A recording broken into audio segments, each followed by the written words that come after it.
All right, we finally made it. Okay, been a little busy. Hi everyone, how you all doing? I'm doing this as a live stream, and I'm going to do this straight through as best I can, depending on who pops in and who decides to chat. But it is really late, and I don't think I'm going to get too many people in here. I want to say hello first of all. I've been planning to come on here quite a bit, and I'm not going to sound like a broken record again. You know the whole story. Every time I start to do something, shit hits the fan. Always at the last minute. And even sometimes I have to kind of push to try and kind of make the stream happen. So here I am. I'm here. This is something I guess that I could have done as a video, and I thought, do I want to do it as a video or a live stream? I'll try and do it in one take because my live streams are usually late and I don't get a lot of people here. I'm totally kind of going against the algorithm here anyways. I shouldn't be talking too much about this and about giving excuses, blah, blah, blah. It doesn't help your channel any. This is something I'm actually going to do in the coming weeks. Even though I know this channel only has 230 subscribers, I spent the last few years watching a lot of YouTube gurus and learning about what actually is supposed to work on YouTube and what the algorithm is kind of doing. And there's kind of there's two ways you can approach it. You can do what you want to do and just be happy doing it as a hobby. But if you're trying to make it a little more than a hobby, there's certain practices you want to follow, that you want to do to make this thing work in order to get people to watch your channel more, in order to get YouTube to push your videos out. So I don't have it in practice yet, but I kind of started understanding what's going on, and I'm starting to see a trend of what people are doing to make something work. And I'm watching a lot of other artists on YouTube trying to struggle. There's some who have done really well, and it's taken them a while to get where they're at. But I kind of see what they're doing and why they're doing well, as opposed to some other people who are really struggling right now. And I feel bad for them because I'm thinking, I know why, but I don't have the experience yet. But I know what I have to do. And I think I know what other people have to do in order to make it work.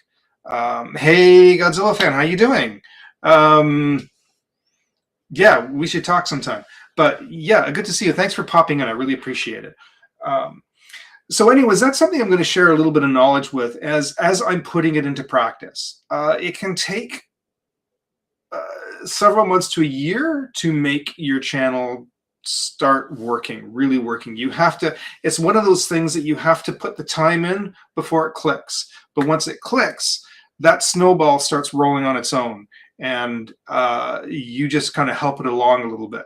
The first bit is the push, and you don't get much of a return. Your snowball is just rolling. It's not gathering much. Then all of a sudden, once you cross that mark and you reach a certain point, it then starts going, it starts this momentum on it. And you just kind of have to keep steering it in the right direction. That's the point that everybody kind of wants to get to. But boy, it takes a lot of work in the beginning stages, and you don't see a lot of return for all that effort. And that's going to be the hard part, is getting through that early stage, that pushing through, trying to figure things out. And then once it clicks, though, you're kind of off to the races. And that's the point everybody wants to get to. Boy, it's going to be a struggle. I know that. But in the process of doing that, I kind of want to document this on here. I want to document all the mistakes, all the victories, all the whatever it is that it takes to kind of make this work properly the way it should. And as long as shit stops hitting the fan, again, this kind of dialogue that I'm having is probably not good for the algorithm, because people don't really give a care or shit in the end. They don't care. They don't. When you come on here, you kind of need to get to the point and do what you're talking about. They don't care about all the woes of your life, and that's one of the first things I've learned really quick. But it's been aggravating as hell for the last 5 years, because every time I start to turn on the camera and do something, crap happens. I get called into work. I get people showing up at my doorstep out of, hey, we're here to visit you, and I'm like, out of nowhere. And so it's like just things like that just keep these disruptions that come into my life. So yeah, I know who you are. Yeah, I really appreciate, yes, I remember who you are, definitely. And I really appreciate you coming on here and subscribing. Thanks so much. Because I'm also a big Godzilla fan. I'm going to be doing some Godzilla drawing. Look at this. I'll show you this actually just off the bat. I got this for Christmas when I was 11 years old. Some of you've seen these around, and I've kept it all these years. I've had it all these bloody years. So yeah, I'm like a big nerdy fan. And I have the original Aurora model kit, not the reissue, the original glow-in-the-dark Aurora model kit. I'll pull that out one day just to show off. But yeah, I've had that sucker since time began. Anyways, yeah, so I have 3 days a week. I have 4 days a week off. Saturdays, I always had this big plan for Saturdays, but because it falls in between two work dates, when I work really late on Friday night, and then I work in the afternoon of Sunday, and I have this one day on Saturday. And I get pestered a lot on Saturdays, unfortunately. And that was going to be this day that I had this really big plan for, this idea of having this really entertaining live stream as a throwback to kind of the old Saturday afternoon shows that I used to watch, like the old horror hosts and things like that. It wasn't going to be quite like that, but it was still going to be a drawing show, but it was supposed to be a lot of fun. And it was back when I lived at my other place, and I had this big space in behind me, and I actually had like a set, right? So, and I missed that. Now I had to move, and I'm in this little confined space that I'm in here, and I have to make the best of this that I've got. It's a lovely place, don't get me wrong. Where I'm staying right now is quite nice, but I'm much more confined than what I had at the other place. And one day I'm going to move again, and I hope to move to a place where I have a nice big area that I can work in. So yeah, I can tell by your name. and the little Godzilla in your logo. That's cool. I'm an old guy. Look at this. Look at my hair. I first saw my first Godzilla movie when I was 6 or 7 years old, and I was living in this little town. My dad was in the military. We lived in this little military town up in the north part of Ontario, a place called Camp Borden, and it's a military base. But there used to be a lot of homes, and it was quite a nice little town. I love Camp Borden. Beautiful little spot. And we had this little black and white set in the living room, and it was Godzilla versus the Thing, as it was called back then. The 1964 one was the first one I tuned into, and got me hooked. Got me hooked on those movies right away. I was like, this is amazing. So yeah, I've been a big Godzilla fan ever since then, and caught like everyone on TV when I was growing up. Like every time I'd look at the TV guide, and every time one was coming on, I was like, had to be there for it. There was like, they were on Saturday afternoons, where I got hooked on the show Superhost from Channel 43 out of Cleveland. The chubby guy who dresses like a cross between a clown and Superman. And he had a great show he had for like 20 years. He just passed away about 5 years ago. I was so upset. But yeah, he was this funny character, and I really love that show, as well as Sir Graves Ghastly. But Superhost had all the Godzilla movies in Gamera, and I'd watch them every week. And they used to have, through the weekdays, they'd have the after school Godzilla movies. They'd have like a Godzilla week, and I would rush home from school fast as I could to catch it. You end up missing the beginning. But anyways, that's getting all sidetracked. One day I'll go over all of that, and maybe I'll do some Godzilla drawing, because I've missed doing those. I still do some little doodles once in a while, but I like to, because it was different costumes through the different movies, I used to like to draw the different kinds and the different costumes and designs and the different types of Godzilla. So I'm going to do all that. So I'm sitting at 0. Is anyone still there? Or is that this thing just buggered up? Amazon don't always trust this. It shows how many viewers in the top right around here, just outside the screen. And right now it's showing 0. So I don't know quite what happened, but doesn't necessarily mean people are gone. It just I think something's messed up on that. It's never been accurate. Anyways, to get back to what I was talking about, one of the things I wanted to talk about today that was about to was more crappy news from Adobe, is that they announced that they were going to drop Adobe Animate. That's been one of their big programs for years. It's so big that actually studios use it to do their some of their animated TV shows. I know, Teen Titans Go was one of them. I forget, there was a couple of others that did. Anyways, so they announced that they were going to drop it, and that angered a lot of people. The plan was by March 1st, there was not going to be any support. Unless you were a big studio and then you only had a couple of years left. There was some confusion on whether or not you would be able to access it at all. They were saying back up your stuff because you're not going to be able to access it. This program that apparently you pay for, that you'll never be able to access again. I don't know. It was kind of messy. it really wasn't clear, so I was going to kind of do a quick run over that and then talk about it. Lo and behold, apparently now they're retracting on all that. So before I go into too much of all this, I want to find out what's going on, and maybe I'll talk about it again next week. Check on Google if you want to just find out for yourself what's happening with that. Who knows with Adobe? I don't trust them anymore. I dropped them ages ago. I don't use Photoshop. I don't use their editor. I don't use any of their crap. Yeah. And so I talked a bit about last week about the fact I like using for editing. I really like Final Cut. It's expensive, especially in Canada. I know in the US it's $299, and if it was that price in Canada, I would have bought it. But it's not. It's actually $399 Canadian. So screw them. Now they are having the addition of a subscription service, which means if you pay the subscription, you get everything. Again, in the US, it's $12.99, which if it was that much here, I probably might have done it. But no, it's not. It's actually $18.99 plus with our taxes. That probably would be a pretty penny. It's going to be over $20. I can't do it. Anyways, they're also Final Cut Pro. Final Cut Pro had they have a 90-day trial, and every time they did an update, they could renew. You could have the trial again when it updated. So. It only updated a couple of times a year, but there was a way you could do something in the coding in which you could kind of renew the 90-day trial. That's all gone, of course, now, because now it's a 30-day trial for the whole thing. Because when you pay this $20 a month, you pay for the whole, you get the whole package, right? So that 90-day trial is going away, unfortunately. We'll see. We'll see what happens with all this. Because I do like using Final Cut. I could go back to using iMovie. It just doesn't have the same stuff that Final Cut has. If you can do a little more finesse with Final Cut, I don't know. I don't know what to do. If I'm going to pay that, I'd have to dump a whole lot of other subscriptions and stuff. That's too many subscriptions. Anyways, that's a whole nother story. But yeah, and I did a whole talk about their Creative Suite. I like the idea of the Creative Suite. I think it's just too much money, especially for us in Canada, because we pay more than you do. And that's not going to change, even if the dollar changes, because I know the American dollar is dropping.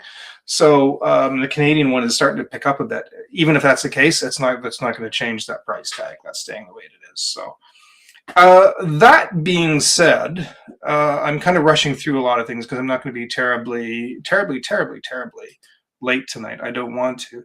Yeah, absolutely, man. You're always welcome here, and I do try. These streams have got to be more regular, and my videos have got to be more regular. So you will hopefully be seeing, touch wood, you will be seeing me here more often. I hope. As I said, I just kind of need to be left alone because I get pestered a lot. So I don't want to say it because I know I have some friends that phone me, and I love my friends dearly. Don't take this wrong. I don't want to go, you were saying this about me. No. It's just I do need my time, and when I have my block of time, I have to treat it like a job. I have to treat this like a job if I want this to work. So that is my situation. So listen, here's the other thing. When I start doing YouTube videos, I've got plans for a couple of things to actually do the formal videos, or maybe I'll do one as a live and one as a video. We'll see how it goes. One of the things I'll be doing is just some general art, some drawing. I've got all these art supplies that I've had for ages. I haven't been able to touch, and I wanted to start pulling them out. And the only way I'm going to do them is if I actually do them as a live or as a recording. And I have the camera set up over my other desk here. It's a point down camera, and so I just need to shift everything when I do that. The desk is a mess at the moment, but that will once I get my desk cleared off and that's set up again, I will doing more point down camera stuff, and I'll be just doing some drawing, be using the Copic markers. You see here I have some different kinds of markers. Tombos, people know I like using Tombos. I've been doing art with those for a while, and I'm going to be doing more. I have some pastels. So I hope to do a whole bunch of stuff with all that. And we'll see if we can make some art, and I'll be doing some cartooning. The other thing I'm going to be doing is returning back to my roots. I started in animation. I went to Sheridan College in Oakville back in the very early 90s, late 80s and early 90s. Holy cow, I am old. I learned to do it old school. I did it on pencil and paper. And if any of you are familiar with animation, if you follow Aaron Blaise, that guy is absolutely freakishly phenomenal. He got to work at Disney. He just got in the business and stayed in it his whole life, and he got to do that. I didn't. I went to work for Nelvana, and it was inconsistent. They changed a lot of stuff to computers really fast that I didn't know how to use, and that was the departments they kind of expect me to switch to. I started in layout, and I loved it. Well, no, actually, I started in in-betweening. I wasn't big on in-betweening. I wasn't very good at it, and I didn't like it. But I quickly went over to layout. Loved layout. I worked on Rupert the Bear on layout. That was fun. I've actually really enjoyed that. It was a long trip to work, but it was kind of worth it because I liked what I was doing, and it didn't last long because the season came to an end and that contract ends, and you have to kind of, when you're new in the business, you have to kind of renew it, and things changed. They started outsourcing more and more of their stuff, and people were dropping off. They kept their senior animators and their senior artists on. Obviously, they have to. And me as the new young guy, I couldn't get into anything again, and I was really frustrated. And I left. I started doing caricatures once I found out they were like outsourcing all this stuff, and their ink and paint was all switching to computers. I didn't know the first thing about computers. This is before internet. This is before even having a computer in your home was even a regular thing. Like, that was only for people who had the money, who were really into computers, who had a computer at home. Having a desktop like what I've got here, all this tech stuff, I never saw a day that this was coming. This is all wild to me. And now it's gone full circle to the point that people don't even have, a lot of young people don't even bother with desktops anymore if they don't need them. They got these things and tablets, right? That's mobile is the way to go. So to get back to what I was trying to say, I wanted to revisit animation to try and make something of that in my life, since that's what my goal since I was 18, and it never came to fruition. I never fully did. I did caricatures and that for a while, art caricatures, but I really wanted to kind of return to that. And my art skills are not as good as they used to be because I was never able to stay consistent. I was never allowed to be consistent in my life. You had to pay rent. And I never had privacy. I was never able to do stuff on my own and to make something of my own life, and it was very frustrating for many years. I still have this book. The original one was stolen. I had to reorder it. This is Disney's Illusion of Life. This at the time, you can see it's sun faded. You can tell I had something not sun faded. This is the outside. There's another fresh one underneath, actually. But this was sort of our Bible back in the day. This was the book everybody got because it sort of covered everything. It was not only talked about the process of animation and what they went through and what they learned, but also taught a lot about animation and how to animate. And so it was kind of like a mix of everything. So this is like for the enthusiast and for the animator. Like, it just covered a little bit of everything. It was by two of the 9 old men, Frank Thomas and Ollie Johnson, as you can see at the bottom. It's a shame Milt Kahl never wrote a book. I wish he had been involved, but it wasn't his thing to do that, I guess. He was kind of not the easiest person to work for. But I'm so glad that they put this book out, because this is gold, this thing. And there's no longer in print.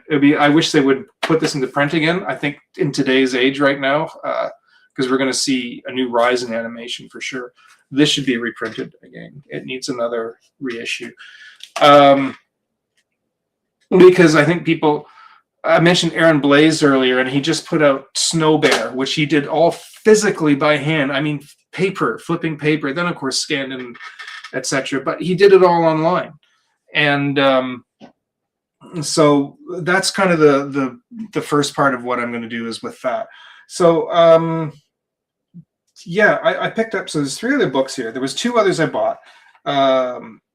The Animator's Workbook, which is by Tony White. This is a really simplified book, but I'm going to be covering all of these books. really basic, super basics of animation, super basics. I mean, it's kind of the kids' book, but we'll go through it anyways. We'll talk a little bit about this one. There's another one called the Animation Book. This one goes way back. This is going back to the 70s, and you can see here just by the old print. This is old school stuff. This is. I'm looking forward to this one actually. It talks a lot about stop motion animation, the early days of film, and how kind of animation kind of came about. Also international stuff, the way projectors worked, and there's some really kind of cool stuff in this. I'd really actually like to go over. I think this is that's going to be a key one. And the big one I just got recently, I picked up. A friend of mine found it in Toronto. I told him grab it because I wanted to grab this for a while. It's this Richard Williams, the Animator's Handbook, and Richard Williams is a Canadian animator. He was born in Canada, worked in the U.S. and in England, and he passed away in England. Man, this book came out after I was finished, after I was done animation, and I wish this was around when I was in it. I don't think he actually produced this until late 90s, I think, and I was out of animation by the early 90s. But this one, we're going to go through it. This one is really the animator's textbook. This is how to animate. This is, and there's a disc in it as well, actually, DVDs, but all the stuff on the DVD is actually on YouTube. I'm going to go through this. This covers everything on how to animate, basically. While the other books just kind of cover aspects of animation, some of them do show a little bit of how to. This is a deep dive into how to be an animator. And as I said, this is all the stuff that I learned back in the day, but was never in this kind of format, this kind of book form. So we'll go through it. I'll go through it a bit at a time, and that's going to be one of the things I'll be covering on this channel, hopefully. I was never much of an animator as far as like the motion of drawing. I'm going to have to practice that again. I'm really out of practice. I was a layout. I liked illustrating. I liked layout artist's job was basically to take the storyboard, which is, these little thumbnail drawings, breaking down a scene in a film. And they use them for all Hollywood movies, animated movies. We took that and you kind of separate it all. We drew the backgrounds. We planned out the path of animation in it. So we draw the character in some of the poses to indicate what he's going to do, in which the main animator would take those poses and make his keys to get the actual animation. Then the keys would go to an in-betweener and so forth, right? So it's like an assembly line process. But we would take that, we'd draw the background, show if there was any match lines, how long the scene was, the main components of the animation in that scene, and it would all separate. Like the drawings would go to the background artists, the key poses would go to the key animators, and there's also indicators for the cameraman, right? So they had to, there's information for them as well. So we were that kind of major middle person that was necessary in order to break that process down and make it work. But as I said, I was never one to animate much. I did some animation, wasn't the greatest at it, but I did like doing layout. I like kind of indicating what the character was going to do without having to feel like the push to animate the whole thing through it. So, Matt asks, hi Matt. Yeah, we'll be going through all that. Is it like thin paper and then more thin paper over the top? So here's the interesting thing on that. The paper we used was a certain type of bond paper, and you would work on a light table. It wasn't tracing paper, because tracing paper was too thin and would tear easily. You had to flip it. So it was a type of bond paper. But here's the thing: when you learn to animate, they taught us right off the bat, to leave the light off. You had to animate by what you were looking at and flipping properly. So, you draw, say, a bouncing ball, you draw the ball at the top, and then your next sheet, you put it at the bottom, and you'd flip them back and forth to get your eye used to seeing where everything lined up. And you draw it at the bottom, you flip them back and forth, and you figure out where the middle was, and you lay another sheet that would be in the middle of those two drawings. And so you'd draw roughly where you thought that should go. And then you'd learn to flip them back and forth. And you'd go 1, 2, 3, 1, 2, 3, and you'd flip them back and forth to see the motion of that. And so then you'd rearrange the paper, put another one on top, and you had all these sheets in between your hand. You flip through and then see where that one would go in that. So it's kind of hard to explain without showing it to you, but you really had to use your fingers to flip those papers to go like 3, 2, 1, 2, 3, 2, 1, 2, and it wasn't just in a row. You had to get that middle one and that motion going. Once you saw that, to learn to pick that up with your eyeball. That's why those animators, the Idol men, and back in that day, they were so good, is they trained themselves to learn motion. I mean, they had to watch things in real life. They had to watch things on 16 millimeter film. They didn't have video at the time to watch things over and over. They really had to analyze life. They had to make these quick little sketches when they're watching animals and people. They really had to pay so close attention, then come down and animate it. Didn't even bother with the light.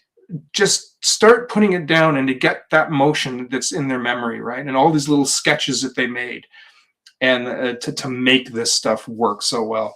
Man, they did it raw.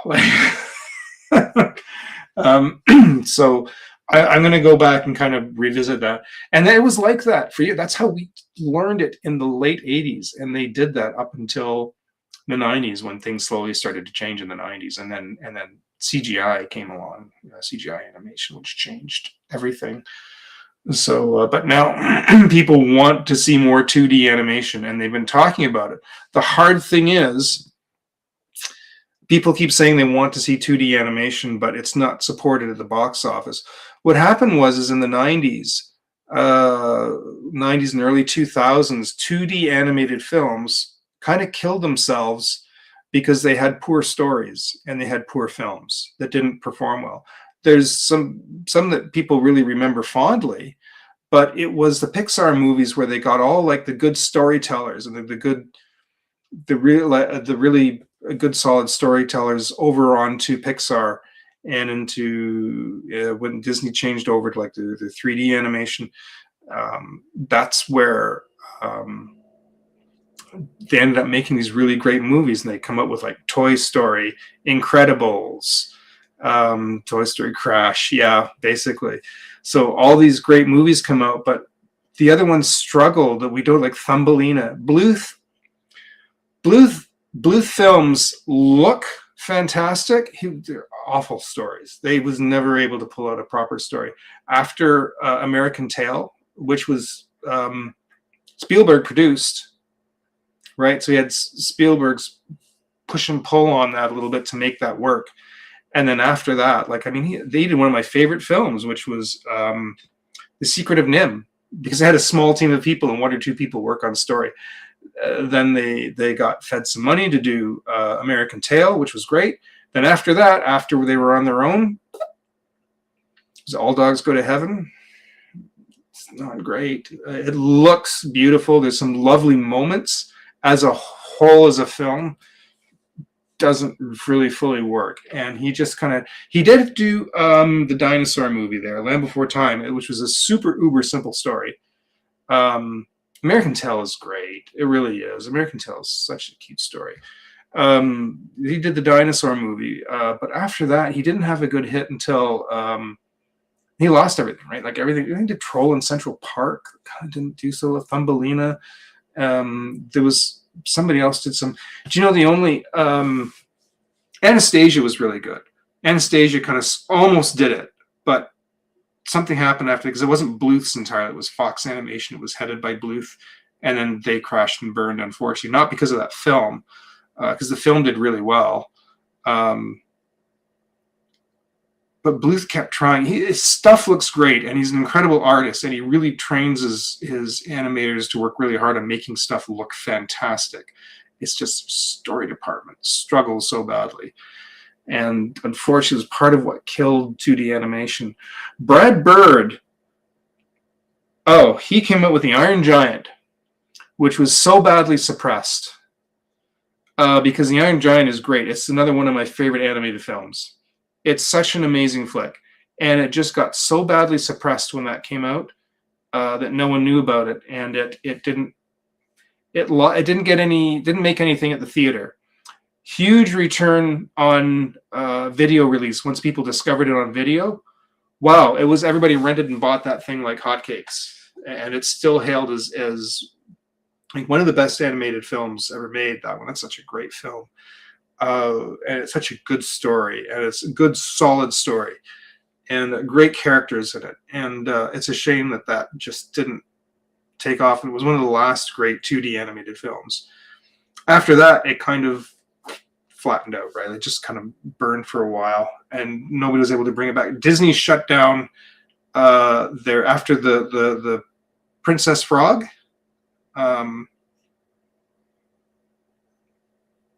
That they they actually reopened their 2D animation department, and it didn't go over very well, unfortunately. I didn't think it did as well as they were hoping it would, and then they shut it down. Now people are demanding it open it up. But here's the thing. If they're going to open up a 2D animation department, I really want them to. I'd really love to see all these studios start pulling out 2D animation again. They really need to. It needs the support. It needs good storytellers and not a giant team of people at a giant table all throwing out ideas to just mangle it up. And because there's too many egos, they can't pull it together. You need fewer people and people without egos to be willing to say this works and this doesn't, and chop things down until we have a good, solid story. Do what you're doing with your 3D animation. Just do it with 2D, because they do that with. That's why all these 3D animated films works. The good ones, anyways. There's some that haven't either. So it needs the support, and then it needs when these films are made, they need to be promoted and pushed that this is a big thing.